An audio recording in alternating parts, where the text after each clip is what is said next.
Halo teman-teman, bagaimana kabarnya? Semoga pada sehat selalu dimanapun kita berada. Satu pertanyaan yang sangat menarik menurut saya untuk dibahas. Bang, saya mau memulai trading, tapi bingung mulai dari mana. Nah, ini menurut saya sih belum dapat gambaran, teman-teman. Belum tahu apa yang harus dikuasai, dan juga belum tahu memulainya dari mana.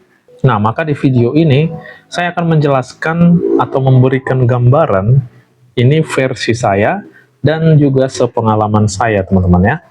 Nah, jadi yang pertama sekali, wajib kita ketahui di mana trading ini mempunyai resiko. Bahkan bisa dikatakan resikonya tinggi atau high risk ya. Jika ada jikanya, teman-teman. Jika yang pertama, kita tidak bisa menguasai market atau teknikal. Nah, yang kedua, jika kita tidak bisa memanajemen resiko ya, atau risk management. Nah, yang ketiga, trading ini akan berisiko tinggi ketika kita tidak bisa menguasai diri sendiri, atau biasanya disebut psikologi.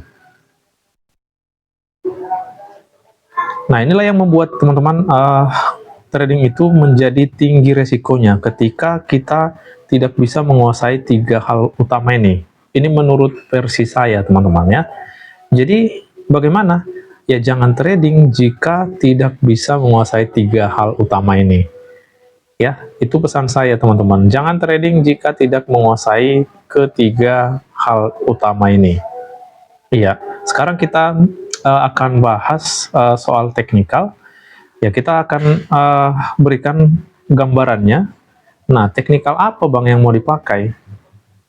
Nah, teknikal ini teman-teman, yang mau dipakai tentunya teknikal yang sudah teruji. Jadi, suatu teknikal yang mau kita pakai ini, kita harus uji dulu teman-teman ya. Di riset dulu, sehingga kita bisa menggunakannya. Jadi jangan ditanya teknikal apa Bang yang mau saya gunakan.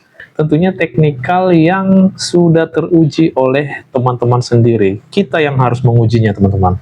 Jangan sampai kita menggunakan teknikal orang lain yang memang belum kita gali, belum kita kuasai bagaimana RR-nya, bagaimana persentase profitnya.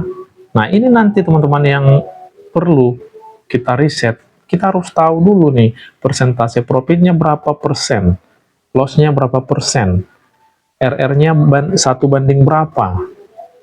Nah, itu teman-teman, perlunya kita riset teknikalnya. Jadi, kalau teman-teman bertanya teknikal apa yang bagus, semua teknikal bagus ketika kita sudah mengujinya, ketika kita sudah menguasainya dengan bagus, teman-teman, dengan sangat baik. Nah, karena kalau kita menggunakan teknikal orang lain, memang di luar sana banyak, teman-teman, yang memberikan teknikal seperti ini, dan bahkan dijelaskan berapa persentasenya. Nah, tetapi itu kan masih mentah bagi kita yang mendengarkan, itu masih mentah. Tetapi bagi dia yang memberikan informasi ini sudah matang ini. Karena apa? Karena dia sudah menguji, sudah tahu berapa RR-nya, sudah tahu cara menggunakannya yang bagus itu gimana, sudah tahu entry-nya di mana, exit-nya di mana, nah risk-nya berapa pips, dia kan sudah menguji itu teman-teman. Jadi kalau teman-teman belum menguji, nah jangan dipakai, uji dulu baru kita pakai teknikalnya. Nah itu teman-teman ya, jadi teknikal apa yang mau dipakai? Teknikal yang sudah teruji oleh diri kita sendiri. Ya jangan diuji orang lain kita pakai teman-teman, bahaya nanti. Bagi dia itu oke, teknikal apapun yang dia pakai yang sudah diuji dia, bagi dia itu oke. Tapi bagi kita yang belum mengujinya, ini adalah teknikal yang mentah. Boleh kita ambil teknikal yang mentah itu, tapi kita uji lagi teman-teman ya. Jadi itu pentingnya kita melakukan riset. Memang wajib sih itu, kalau bagi saya pribadi ya, memang wajib sih itu. Supaya kita tahu teknikal ini boleh digunakan sekian persen persentasenya, dan RR-nya 1 banding sekian. Nah, kira-kira seperti itulah teman-teman untuk gambaran soal teknikal ini ya. Ya, nextnya kita bahas ke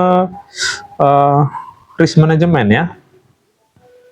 Nah, manajemen resiko ini Ini sebenarnya sudah sangat mudah sih dilakukan, tapi banyak yang tidak melakukan. Nah, ini dia penyakitnya teman-teman, yang bikin banyak yang gagal bahkan sampai margin call.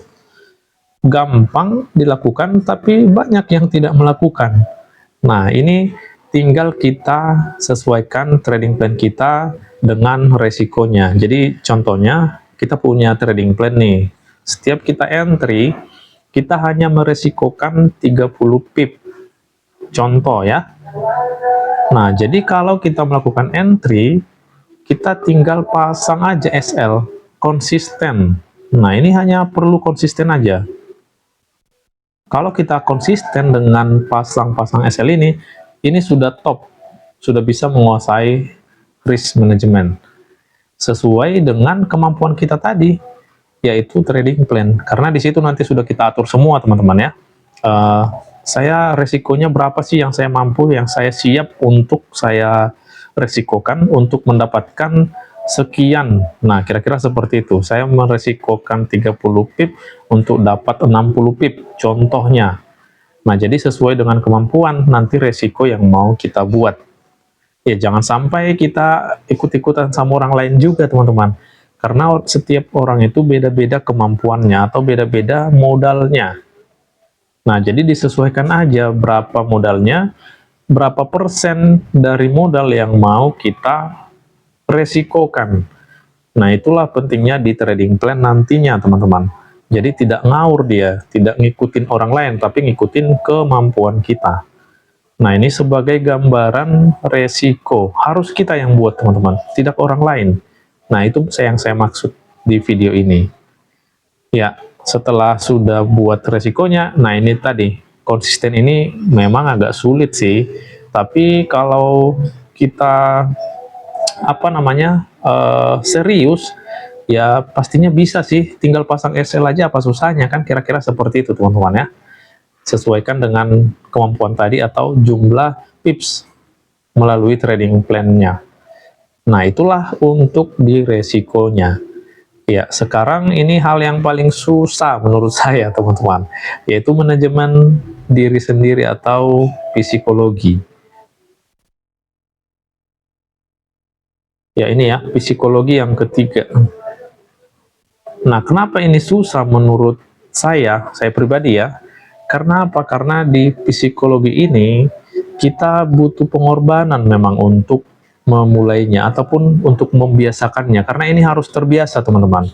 Jika di nomor satu tadi kita bisa menggunakan akun virtual untuk menguji metode atau teknikal, itu kan harus teruji ya. Jadi saya jelaskan lagi, teman-teman, kalau mau mengujinya, jangan pakai modal sendiri.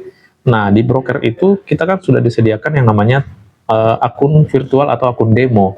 Jadi di situ adalah wadah kita untuk belajar atau menguji metode yang akan kita gunakan nantinya. Setelah fix teruji, baru kita boleh gunakan. Nah, tetapi beda dengan di psikologi ini, teman-teman. Psikologi ini kita memang wajib terjun ini ke real account. Kenapa? Karena beda psikologinya, beda jantungnya, teman-teman ya. Ini yang saya alami sih. Nah, tapi saya lihat ya semua trader ya memang pasti sama lah. Psikologi ini pasti sangat terganggu ataupun sangat berbeda ketika kita mengujinya ataupun ketika kita trading di saldo kita sendiri. Nah, seperti itu teman-teman. Jadi memang ini saya katakan hal yang cukup sulit lah, karena kita butuh pengorbanan dan juga kita melawan diri sendiri. Psikologi ini berhubungan dengan melawan diri sendiri. Nah, inilah yang paling susah. Kenapa? Karena bukan hanya SL aja yang bikin ini terganggu. TP pun ini bisa terganggu, teman-teman, kalau kita belum terbiasa atau tidak konsisten. Sebagai contoh, nah jika kita sudah bagus nih teknikalnya, profit, ya kita katakanlah perbandingan 1:2. Nah, setelah kita dapat ini, suatu saat kita mau entry lagi, kemarin 1:2 dapat kok, sekarang naikin lagi deh. Inilah salah satu, teman-teman. Jadi muncul dia yang namanya ini sifat manusia. Di semua orang pasti ada ini teman-teman, tamak ini. Jadi psikologi tadi menurut saya sih hal yang cukup sulit sih untuk dibentuk, tetapi tidak ada yang tidak bisa jika kita biasakan. Nah memang itu harus dibiasakan, walaupun butuh pengorbanan ya. Tapi ingat teman-teman, ketika kita sudah bisa tadi menguasai yang namanya teknikal, ini kita katakan teknikal sudah dikuasain. Nomor 2 tadi risk. Nah ini sudah kita kuasain dua-duanya. Untuk ketiga ini, walaupun ini butuh pengorbanan yang namanya psikologi, nah menurut saya sih ini tidaklah begitu beresiko. Karena apa? Karena kita sudah menerapkan teknikal yang sudah kita uji, dan juga kita sudah menerapkan resiko sesuai dengan kemampuan. Nah, tetapi memang tidak bisa dipungkiri teman-teman ya, tidak bisa dipungkiri ketika kita mulai masuk ke psikologi, kena SL sekali, memang tidak bisa dipungkiri ini pasti terganggu teman-teman. Pasti terganggu, apalagi kita masih baru memulai. Jadi kalau sudah terganggu, ini memang bisa blank. Ini juga bisa blank, tidak peduli lagi, asal entry sudah emosi banget ini. Ketika SL, pengen banget hari ini juga harus balik modal saya. Kira-kira seperti itu teman-teman di psikologi ini. Emosional dan tamak. Ini yang susah sih menurut saya ya. Ini yang cukup memakan waktu lah untuk membiasakannya. Dan butuh pengorbanan tentunya. Nah, jadi inilah teman-teman gambaran yang bisa saya jelaskan ya untuk mengetahui nanti apa saja nih yang perlu dipelajari dan apa saja yang perlu dilakukan teman-teman langkahnya. Nah, menurut saya sih dari gambaran yang kita berikan ini sudah cukup sih, mudah kita pahami apa saja yang kita lakukan terlebih dahulu. Tentunya menurut saya ya, kita wajib uji coba teknikal, lakukan riset. Yang kedua, setelah sudah bagus teknikal, nah kita sesuaikan atau tentukan resikonya.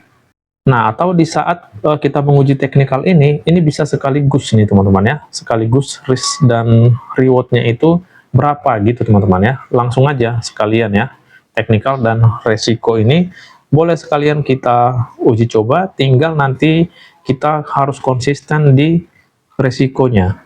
SL-nya harus konsisten pasang, teman-teman. Nah, yang ketiga di psikologi ini hal yang butuh waktu untuk membiasakan, dan juga memang butuh pengorbanan.